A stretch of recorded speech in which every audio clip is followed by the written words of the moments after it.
Hello and welcome back to Wings Udaan. Guys, MCQ series का 11वां lecture है। उम्मीद है कि आप पिछले दिनों से प्रैक्टिस करते आ रहे हैं। दिन में 10, 12, 15 क्वेश्चन करेंगे तो ज्यादा लोड भी नहीं लगेगा और रिवीजन भी अच्छे से हो पाएगी। और at the same time topic wise है तो topic wise different different issues पे जो है क्वेश्चंस है। For example properties of curve पे, फिर कर्व पे, फिर पिक कर रहा हूं मैं टॉपिक वाइज ताकि आपको कोई भी जो टॉपिक के अंदर टॉपिक होते हैं ना, सब टॉपिक्स कभी कभार समझ में नहीं आते हैं वो तो भी क्लियर हो जाए। So I hope these lectures will prove beneficial to you in the examination and will prove beneficial in making you understand the topics with which what we are reading here. And guys, मंजिल मिले ना मिले ये अलग बात है, पर कोशिश भी ना करो ये गलत बात है। कोशिश जरूरी है, कोशिशें अक्सर कामयाब हो जाती हैं, वादे अक्सर टूट जाया करते हैं। हिंदी फिल्मों में हम सुनते हैं चीजें, लेकिन कहीं ना कहीं सच्चाई भी है। कोशिश करते रहिए, प्रैक्टिस करते रहिए। 3 महीने आपके पास पड़े अभी और exam, specially finance account assistant, sub inspector inspector की तो डेट्स भी क्लियर नहीं अभी हैं। तो मोस्ट प्रोबेबली अगर एट द अर्लीस्ट भी होगा तो नवंबर में होगा। तो गाइस, टाइम बहुत अच्छा मिल गया आपको रिवाइज के लिए। अच्छे से पढ़िए, अच्छे से रिवाइज करिए।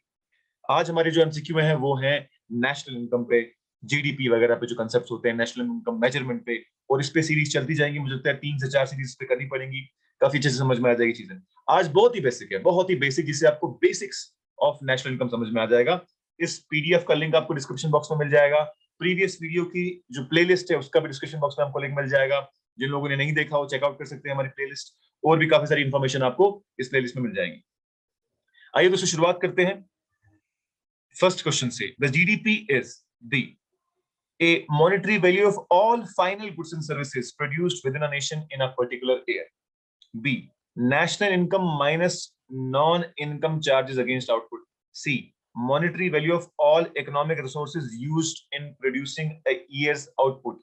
D, monetary value of all goods and services final and intermediate produced in specific year. Guys, GDP, gross domestic product की बात कर रहा है। आसान भाषा में it is the value, the monetary value, the dollar value or the rupee value of all the final goods which are produced in the domestic boundaries of a country in a particular period of time. Period of time 1 year भी हो सकता है, 1 quarter भी हो सकता है, 1 day भी हो सकता है, but generally quarters और ईयर में, फाइनेंशियल ईयर के टर्म्स में जीडीपी को मेजर किया जाता है। कि अब जैसा आपको पता ही है कि 1 अप्रैल से लेकर 31 मार्च तक इंडिया में फाइनेंशियल ईयर होता है। इसी ईयर के साथ ही पूरा का पूरा कंट्री के अकाउंटिंग और फाइनेंशियल प्रोसेस चलते हैं।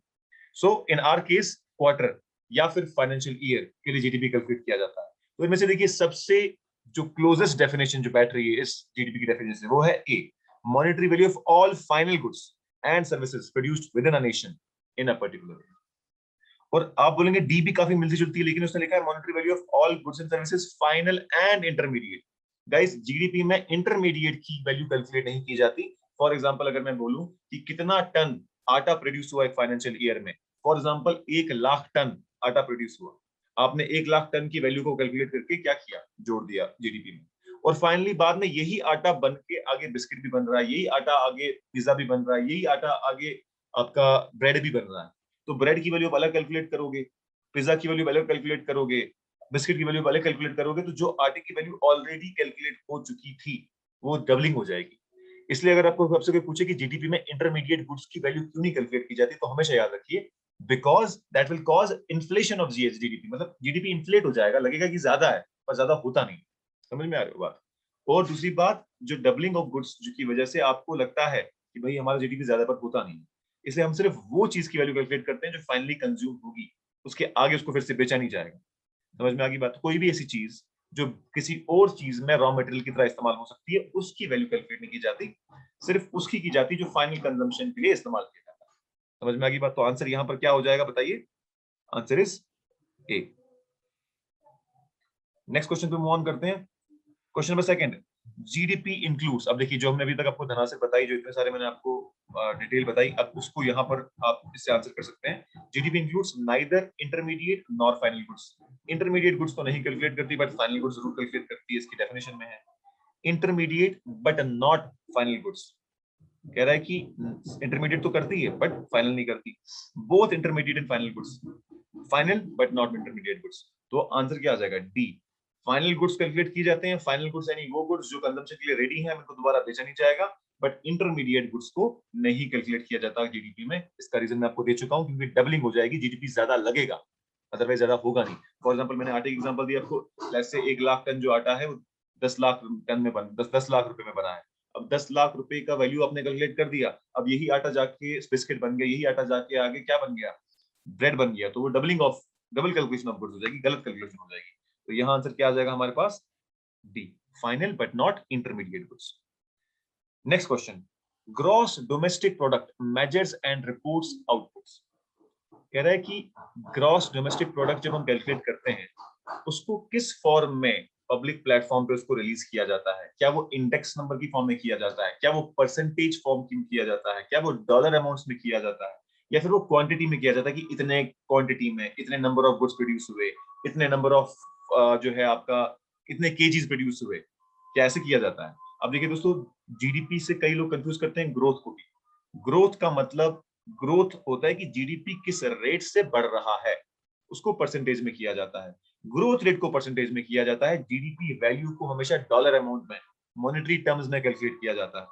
कितने डॉलर, है ना, जैसे कि अगर आपको पूछे कि इंडियन इकोनॉमी का साइज क्या है अप्रोक्सीमेटली, तो आप बोलोगे 2.9 ट्रिलियन डॉलर के अराउंड हमारी जो है इकोनॉमी है। डॉलर में से, क्योंकि इंटरनेशनली डॉलर जो है एक बहुत ही स्टेबल करेंसी, सबसे ज्यादा लार्जेस्ट इकोनॉमिक करेंसी, और सारे लोग कंपैरिजन के लिए डॉलर में ही जीडीपी को कैलकुलेट करते हैं।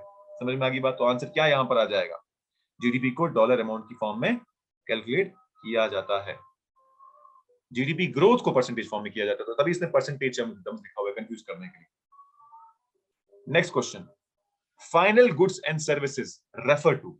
फाइनल गुड्स एंड सर्विसेज क्या हैं, क्या होती हैं वो, goods and services that are unsold therefore added to inventories. बिल्कुल गलत, जो चीज बिकी ही नहीं तो वो जीडीपी कैलकुलेशन में तो आएगी नहीं, ठीक है, यानी प्रोड्यूस्ड आएगी, बट जो आपकी, again, final goods and services refer to goods and services that are unsold and therefore added to inventory.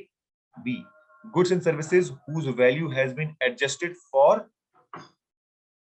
whose value has been adjusted for changes in price level. Goods and services purchased by ultimate user rather than for resale or processing. और D, the excess of Indian exports or imports. सबसे पहली बात तो ये है कि दोस्तों, final goods and services की बात चली तो एक्सपोर्ट इंपोर्ट में यहाँ इतना ज्यादा रिलेशन नहीं है इसका।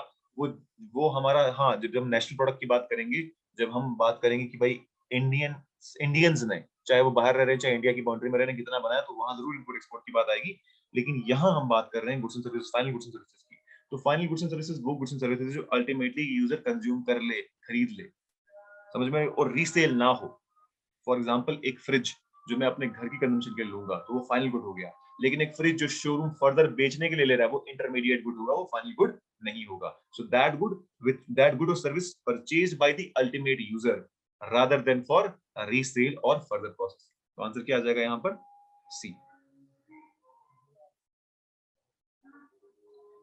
Question number next, fifth question बोल रहा है The in national income accounting consumption expenditure includes। कह रहे हैं नेशनल इनकम में कंजम्पशन एक्सपेंडिचर होता है। आपको एक्सपेंडिचर के बारे में पता हो तो गवर्नमेंट एक्सपेंडिचर होता है, कंजम्पशन एक्सपेंडिचर होता है, और इन्वेस्टमेंट्स होती है जो कैलकुलेट की जाती है।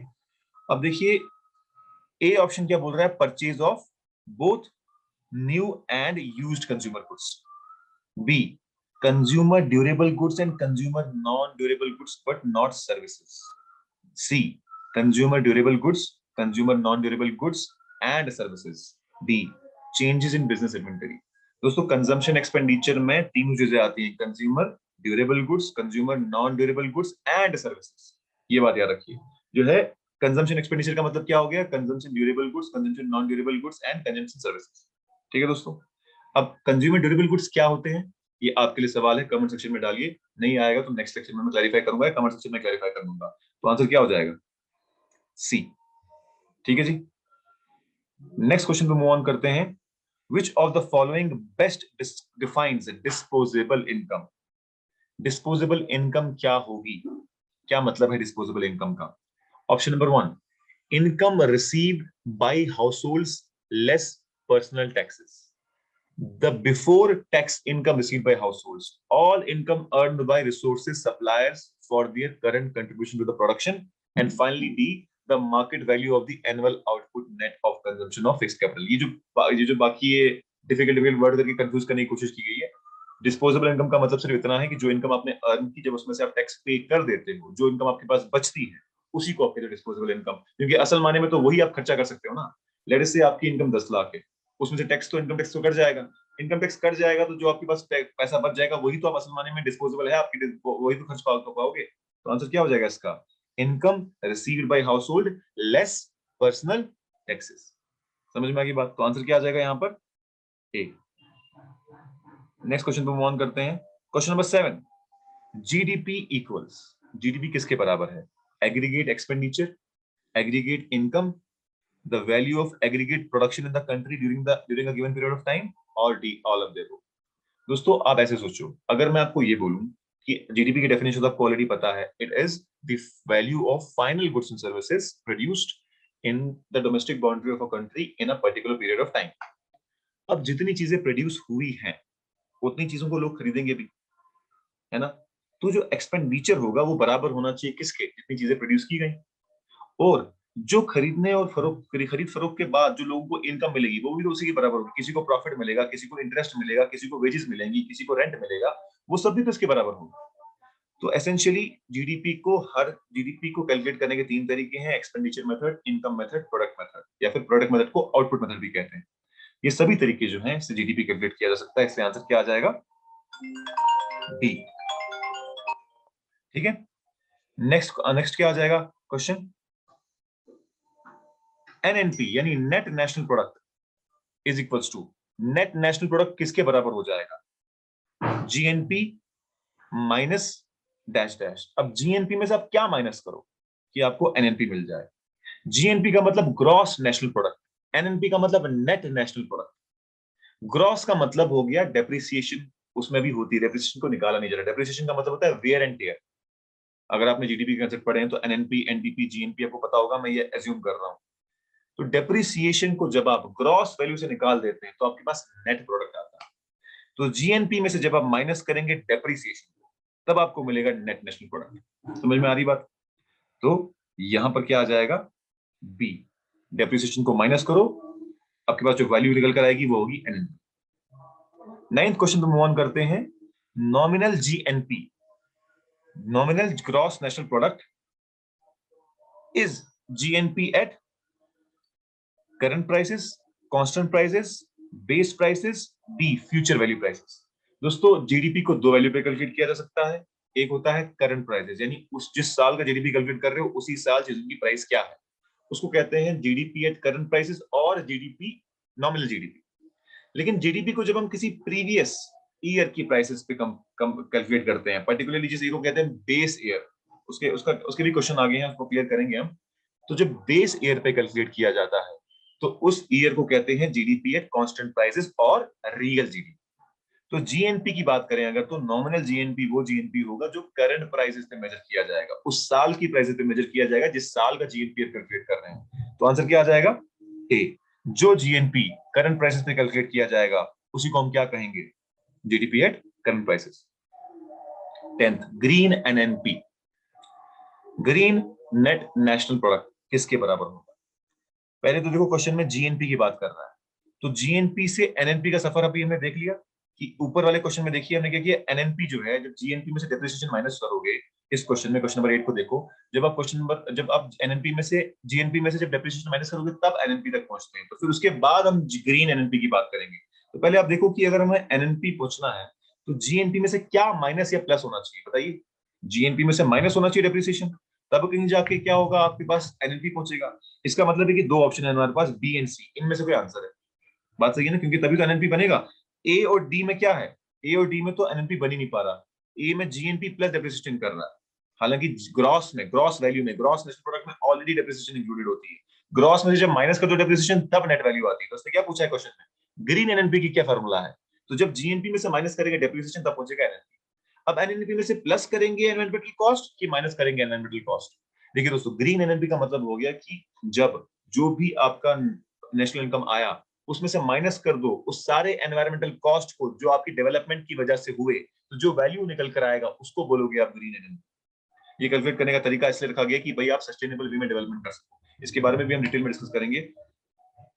तो आंसर यहाँ पर क्या हो जाएगा, जब जीएनपी में से माइनस करोगे आप डेप्रिसिएशन और माइनस करोगे आप एनवायरमेंटल कॉस्ट, तब जो वैल्यू निकल कर आएगी उसी वैल्यू को आप बोलोगे ग्रीन एनएनपी। नेक्स्ट में मूव ऑन करते हैं नेक्स्ट क्वेश्चन में, question number 11, value added method of counting national income is also called as. अगर आप वैल्यू एडेड मेथड को बोलोगे तो देखो तीन मेथड है, income method, expenditure method and product method. Product method को ही आउटपुट मेथड भी बोलते हैं, प्रोडक्ट मेथड को ही वैल्यू एडेड मेथड भी बोलते हैं, ये आप याद रख लो। तो यहाँ पर आंसर क्या हो जाएगा, प्रोडक्ट मेथड। और वैसे भी जो डी है मॉनेटरी मेथड, ये तो कोई मेथड है ही नहीं कैलकुलेट करने का, तो वैसे भी याद रख सकते हैं, तो आंसर क्या आ जाएगा, A. Question number 12, which service is included in tertiary sector. अगर आप लोगों ने पढ़ा है जीडीपी के कंसेप्ट, आपको पता होगा जीडीपी को तीन कैटेगरीज में डिवाइड किया जा सकता है, primary, secondary and tertiary. Primary में एग्रीकल्चर एंड रिलेटेड एक्टिविटीज होती हैं, सेकेंडरी में इंडस्ट्रीज होती हैं, मैन्युफैक्चरिंग वगैरह, और टर्शियरी में होती है सर्विस सेक्टर। अब देखो इस पूरे टर्शियरी सेक्टर में इसमें क्या इंक्लूड होगा, आप खुद बता दो मुझे कि इन चारों में से कौन सा सर्विस सेक्टर है। क्या माइनिंग सर्विस सेक्टर है, क्या कंस्ट्रक्शन सर्विस सेक्टर है, क्या कम्युनिकेशन सर्विस सेक्टर है, या फिर डी एनिमल हस्बेंड्री क्या है सर्विस सेक्टर। अब देखो कम्युनिकेशन जो है दोस्तों, ये सर्विस है ना, इसमें कोई प्रोडक्ट नहीं बेचा जा रहा, आपको सर्विस बेची जा रही है, आपको कम्युनिकेशन करने के लिए सिम बेचा जा रहा है, आपको इंटरनेट सर्विस ऑफर की जा रही है। हालांकि कंस्ट्रक्शन में भी कुछ सर्विस सेक्टर है, फॉर एग्जांपल जो आप लेबर आप सर्विसेज प्रोवाइड कर रहा है अपनी, या फिर जो आपका मिस्त्री सर्विस प्रोवाइड कर रहा है, लेकिन कंस्ट्रक्शन में खरीद फरोख्त भी तो होती है।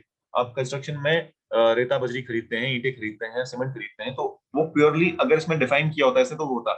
इस क्वेश्चन में सबसे क्लोजेस्ट आंसर जो है कम्युनिकेशन है। कम्युनिकेशन तो प्योरली सर्विस सेक्टर है, टर्शियरी सेक्टर में आएगा वो।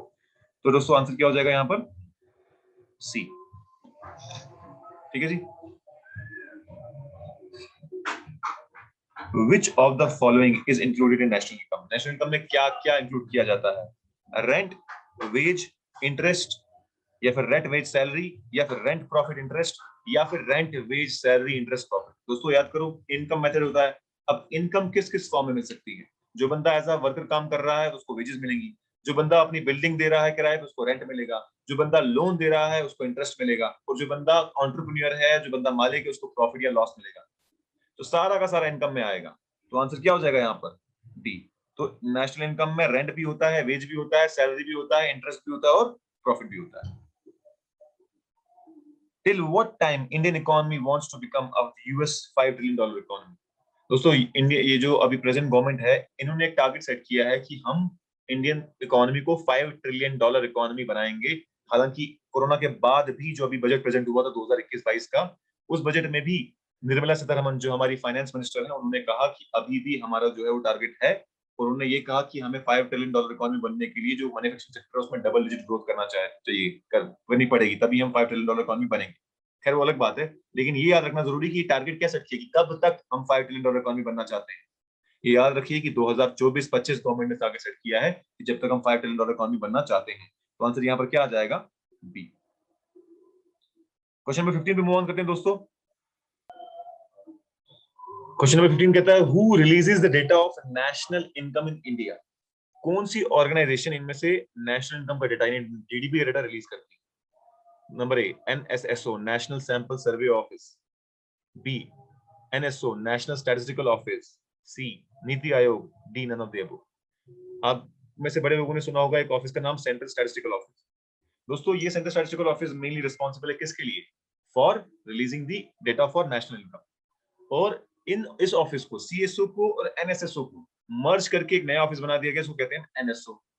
तो ऑप्शन में आपको सीएसओ भी हो सकता है, एनएसओ भी हो सकता है।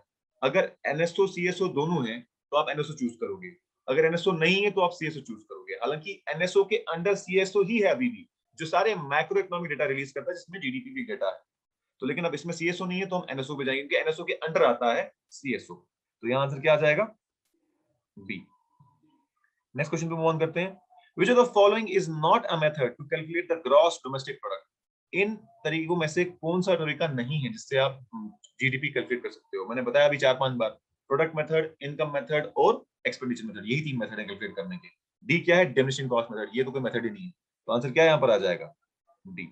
ठीक है जी, आसान था, बिल्कुल आसान। Question number 17, which sector contributes the most income to India's economy? अगर इंडियाज इकोनॉमी की बात करें, इंडियन जीडीपी की बात करें, तो इन सेक्टर में से कौन सा सेक्टर मैक्सिमम कंट्रीब्यूशन देता है GDP, primary sector, secondary sector या फिर टर्शियरी सेक्टर। दोस्तों हमेशा याद रखिए, टर्शियरी सेक्टर का कंट्रीब्यूशन सबसे ज्यादा है, उससे कम है मैन्युफैक्चरिंग का, उससे कम है प्राइमरी का, सेकेंडरी में मैन्युफैक्चरिंग आता है। दोस्तों कुल मिला के आंसर क्या हो जाएगा आपका यहाँ पर? सी, टर्शियरी सेक्टर। ठीक है दोस्तों, टर्शियरी सेक्टर का मैक्सिमम कंट्रीब्यूशन है। नेक्स्ट करिए, नेक्स्ट क्वेश्चन पे आते हैं। Question number 18, what is the base year for calculating India GDP? दोस्तों जिन लोगों ने आप नॉमिनल जीडीपी, रियल जीडीपी का पढ़ा होगा उनको समझ में आया होगा कि रियल जीडीपी एक ऐसा जीडीपी कैलकुलेशन होती है कि number of goods and services जो इस साल प्रोड्यूस हुए हैं वो उनकी प्राइस किसी पिछले ईयर में क्या थी, जो गवर्नमेंट ने डिसाइड किया होता है, बेस ईयर, जो क्या कहते हैं, बेस ईयर।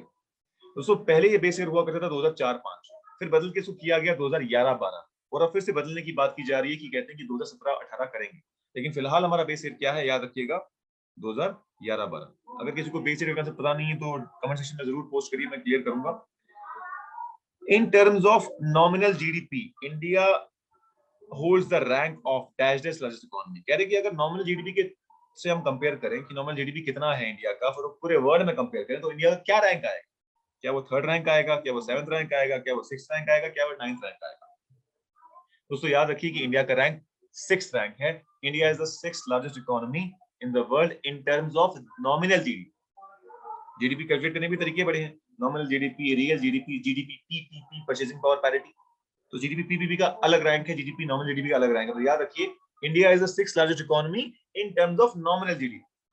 और अगर बात करोगे कि इन टर्म्स ऑफ, तो आंसर यहां पर क्या आ जाएगा? आंसर आएगा सी। और अगर बात करोगे कि in terms of GDP PPP, India का रैंक क्या है, तो याद रखिए in terms of PPP India का रैंक है 3rd। क्लियर है यहां तक? तो यहां 20 क्वेश्चन का आंसर क्या आ जाएगा? बी। तो उम्मीद है दोस्तों कि ये क्वेश्चन से आपको कुछ कंसेप्ट क्लैरिटी आई होगी। इसका पीडीएफ आपको डिस्क्रिप्शन बॉक्स में मिल जाएगा, डाउनलोड करिए, आंसर मार्क करिए और इसको रिवाइज जरूर करिएगा एग्जाम से पहले। जितने भी क्वेश्चन आपने प्रैक्टिस किए अगर वो रिवाइज नहीं करेंगे तो गलती हो जाएगी। ठीक है दोस्तों, thank you so much for participating. I will be back with more such interesting MCQs on international economy. Thank you so much guys.